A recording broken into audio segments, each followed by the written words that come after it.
I will... Hey there, students. There's been some interest in... Hey there, students. There's been some interest in a reaction video to the AP European History 2018 free response questions. Now, I will say, like anyone else, I scoured the internet for memes, and so I have a little bit of an idea, maybe, of what the DBQ topic was about. I know nothing about the prompt itself or the documents or anything like that. I don't know anything about the SAQs. I've been told that I nailed one of the topics for the LEQs in the reviews, so I am very excited to see that, but I have not allowed myself to look at this before recording this video. So you're getting a fresh reaction to the 2018 AP European History free response questions, and I'll let you know when I have a choice in the matter what I would have chosen. So let's take a look at the first SAQ. Okay, so we see here, at the end of the 1700s, two great revolutionary forces enormously increased the intensity of events. Okay, so the two forces were these. Okay, and the document says here, okay, so what we've got is a secondary source. All right, so it is a historian, a French politician, writing a history of the French Revolution between 1901 and 1904. That's important we go into it. On one hand, the French nation had reached intellectual maturity, and on the other hand, the French bourgeoisie had reached social maturity. French thought desired to apply its methods of analysis and deduction to all of reality, to society as well as nature. The French bourgeoisie had become conscious of its power, its wealth, its rights, and its near infinite possibilities for development. In a word, the bourgeoisie had attained class consciousness. Now, when we see class consciousness, we see here Marxism. Okay, so this is a Marxist historian, is what I'm guessing here, because we're talking about class consciousness, which was a big part of the historiography of the French Revolution during from the late 19th century to the late 20th century. Seems fairly straightforward, okay? So the bourgeoisie, we see the French Revolution as a social revolution, kind of a revolution of class. So describe one prior intellectual change that influenced the events described in the passage. Seems pretty straightforward. That's asking you to talk about the Enlightenment as an intellectual change. Okay, so that's pretty straightforward. Explain the pattern of social changes that Juarez describes led to the French Revolution. Okay, so we could be getting into, as far as I guess you go into the commercial revolution, something like that there. It's a little bit, now A was a little bit easier than B at first glance, but I think you could go into this as far as, possibly you could go into the Enlightenment and religion and some of that other stuff. Explain how an ideology of the 1800s influenced, an ideology of the 1800s. Now, this may not be accessible to a lot of people at first glance, but like I said, when I noted something about class consciousness, this is where you could talk about Marxism, okay? So his interpretation. So for C, what I think they're going for here, this is a historiography question, not so much a question about the French Revolution as how it is interpreted. So I think what you're looking at there, I would think if you went with A, B, and C, the Enlightenment, and then maybe go into the commercial revolution, and then go into with C, explain the ideology of the 1800s, that would be Marxism. I'm least sure at first glance about B, but I think, A was very accessible, and C, if you understand Marxism, was accessible as well. Okay, so we've got a graphic source here, a 1921 cartoon magazine. I see why there were David Lloyd George memes. Okay, got it. Okay, understood.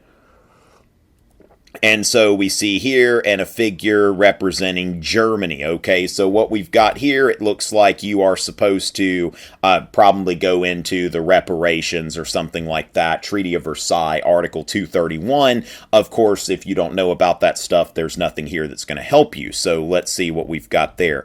One cause of the international situation. Okay, the cause would be the Treaty of Versailles, Article 231. However detailed you want to get into that. One effect. We could go into the Great Depression. We could go into the rise of the Nazi Party. Certainly, if Germany had not been in that situation, we would not have seen Nazism. And then the cartoonist perspective, okay?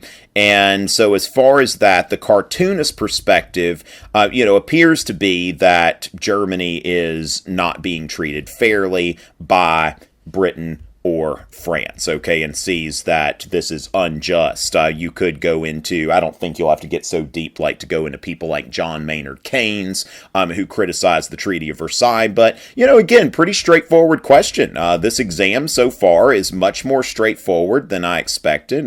Some credit deserves to be given to the Test Development Committee so far here. So let's see 3 and 4, okay, so Martin Luther, so describe one reason for Martin Luther's critique of the Catholic Church in the early 1500s.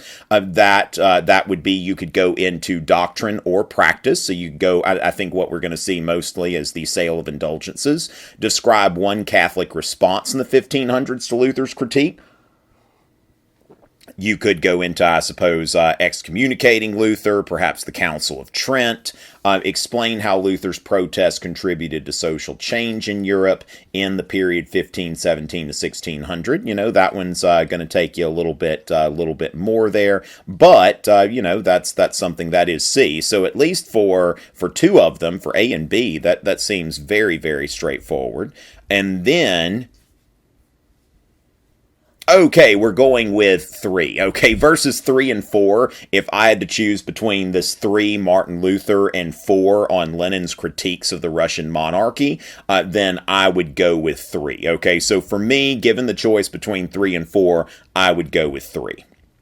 And yeah, hands down, that 4 just looks a little. Of course, I'm not so much a 20th century guy or Russian Revolution guy. So if you're really big into that, you might have gone with that. But I feel like 3 was just an underhanded, like, slow pitch. I think that was pretty easy there. All right, and let's see what we've got here for the DBQ.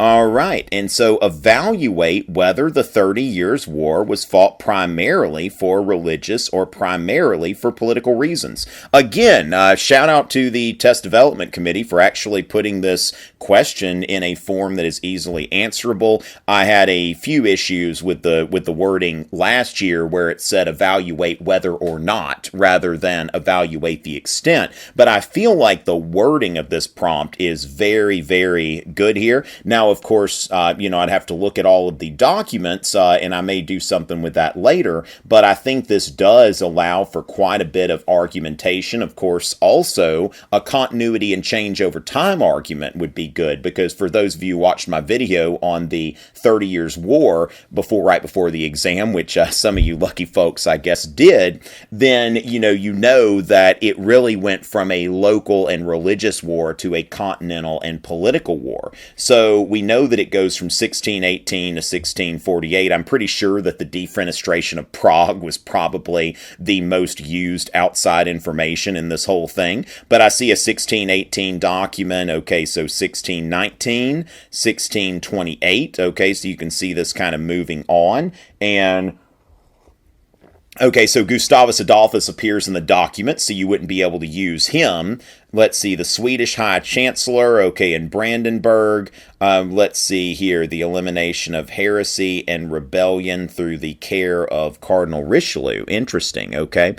So he has got this. All right, very interesting, which, of course, if you know about the French situation, you would be able to go into that. That is a very, very interesting graphic document. So, okay, very, very interesting there. All right, and then we see the papal declaration in response to the treaty. All right, so as far as that goes, I think that you had plenty of chances for outside information. Of course, contextualization. You've got a lot of things that you could do there, which is kind of interesting that they've brought in Martin Luther. So we see that the Reformation, this was very Reformation heavy, it looks like. So we've got the Reformation is assessed on SAQ3, and then the Reformation is also assessed here with the 30 Years' War. So as far as the balancing is a little bit odd, but then again, if you're strong on this, and I tend to kind of like this period, that's that could be a good thing. So if you're strong on the Reformation, then great. But this, I think we've got a good DBQ here. I'm not going to belabor the point by going through all of these documents because I'm kind of eager to see, which I still haven't seen yet, these LEQs, because evidently I hit a home run, but I haven't, I haven't asked for clarification on that. So let's see. Shout out to Katia and Marissa and all the folks at Council Rock North or South or whatever school that is, Brisky's class. Let's see what we've got here. Okay, wait for it. And 2, 3, and 4. Evaluate the extent to which Europe's interactions with its overseas colonies in the period from 1500 to 1650 differed from its interactions with its overseas colonies in the period 1815 to 1914. Okay, I see that going right out of the park. I just kind of a walk-off homer sort of thing. Thank you for everyone who attended my live events, because the Age of Exploration was a big deal there. I also went into that a bit for the multiple choice session, is what I typically emphasize, the Age of Exploration. Also, ladies and gentlemen, give a shout out to my friend Bryn in Somerville, because she asked me to start off on the Breakfast with Richey with the new imperialism, okay? Made a specific request, and so I did that as the first thing in the Breakfast with Richey live hangout. So Bryn in Somerville, I'm letting everybody know how awesome you are, okay? You can let everybody know that they're welcome. So awesome. So between the live events and the coverage of imperialism in the live hangout that morning, I think that we were very, very prepared for that. All right, so the third one here, or the second one, LEQ3, evaluate the extent to which the political consequences of Britain's Glorious Revolution differed from the political consequences of the French Revolution. Interesting, okay? And of course, you've got the whole thing there with the Bourbon Restoration versus the Glorious Revolution and the limited monarchy from there.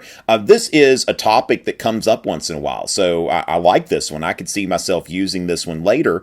And then number 4, okay, the third LEQ, evaluate the extent to which Europe's political relationship in the United States in the period 1918 and 1939 differed from Europe's political relationship with the United States in the period 1945 to 1989. I tell you what, these are 3 very accessible LEQs. I think I would have gone with LEQ 2 if it were me, but I could see people writing any one of these. And there is a diversity of topics here. We go from imperialism to the revolutions, and then we get into 20th century interactions between the United States and Europe. So I think again, this has been this test was much more straightforward than I anticipated, and I can understand why there wasn't nearly as much wrath and bitterness on Twitter about this test. So there is some hope for the AP Euro exam after 2017's infamous Form O. So make sure to tell your friends that we have a very straightforward test here. Of course, I can't see the multiple choice, but I think that, wow, I mean, this is really looking at this exam like students were actually tested on stuff that they expected to be tested about. So again, little nod to the College Board Test Development Committee for putting together something really good that I could see giving myself to my students and such. But that didn't make any sense, did it? But then again, I'm probably not going to do a lot of editing on this video, so we'll just let that go.